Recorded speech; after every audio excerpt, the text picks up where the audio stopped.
ወዳጄ ያለፈ ነገር እንደማይቀየር አትርሳ። ላወቀበት ሰው ግን ያለፈው ለወደፊቱ የራሱ የሆነ ትምህርት አለው። ካለፈው ነገርህ ተማር እንጂ በፍጹም አታማር። ማማረር ነገህም በጎ ያደርገው በፍጹም። የሰዎችም ሐሳብ ያንተን ማንነት አይገልጽም። ማንነትህ አንተ ውስጥ ነው ያለው። መልካም አድርግ፣ ሌላውን እርሳው። የሁሉም ሰው የህይወት መንገድ ወይም ጉዞ ይለያያል። ለሁሉም ጊዜ ያለውና ጊዜው በደረሰ ሰው ሁኔታ አትቅና። ጓደኛህ መኪና ገዛ ብለህ እኔስ አትበል። ጊዜ ሲደርስ መኪናዎች ትገዛለህ። ያውም ለመኖር አስፈላጊ ከሆነ ደግሞስ እንዴት እንደገዛው አንተ የት ታውቃለህ? እርሱን ተወውና በራስህ ላይ አተኩር። ያለህ ነገር በቂ ነው ወዳጄ።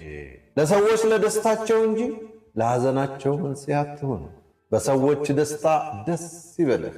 ለሰዎች ክፉ አትመኝ፣ በሐዘናቸውም አብረህ እዘን። ሰዎች ሲያዝኑ አትደሰት። ሰው ከሆንክ የሰው ነገር ይሰማህ። ይህ ማለት ግን ተንኮል እየሰሩ ከሚደሰቱ ሰዎች ጋር ተደሰት ማለት አይደለም። ሰው እያስከፋ ብሎም እየገደለ የሚደሰት አለ። አንተ ከተጎዳው ሰው ጋር ሁን ወዳጄ። በጊዜ ሥራ እንጂ ጊዜ ባንተ ላይ አይስራ። ጊዜ የማይፈውሰውና የማይቀይረው ነገር የለም። አንተንም ጊዜው ይቀይርህ ዘንድ ፍቀድለት። በተሰጠህ ጊዜ ለመልካም ነገር ሱሰኛ ሁን። መክሊትህን ፈልግ። ውስጥህ የሚችለውና የሚያምንበት ተሰጦ ምን አለህ? ምን አይነት ሥራ መስራት ትችላለህ? አስተውል። ጓደኛህን አትመልከት። ትለያያላችሁና። ዓለማችን በትምህርት ብቻ ወይም በጥበባት ብቻ ወይም በተወሰኑ ዘርፎች አይደለም እየኖረች ያለችው። በጣም ብዙ ነገሮች ናቸው እየደገፏት ያቆሟት።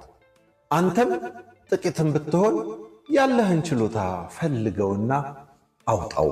ቁፋሮ ነው ወይስ ቾክ ይዞ ማስተማር ነው? ወይስ መምከር መገሰጽ ነው? ቆንጆ ሽሮ ወጥ እየሰሩ መሸጥ ነው ወይስ የድንጋይ ቅርጽ ወይም ኮብልስቶን እየሰሩ መኖር ነው? ምንድን ነው እባክህ?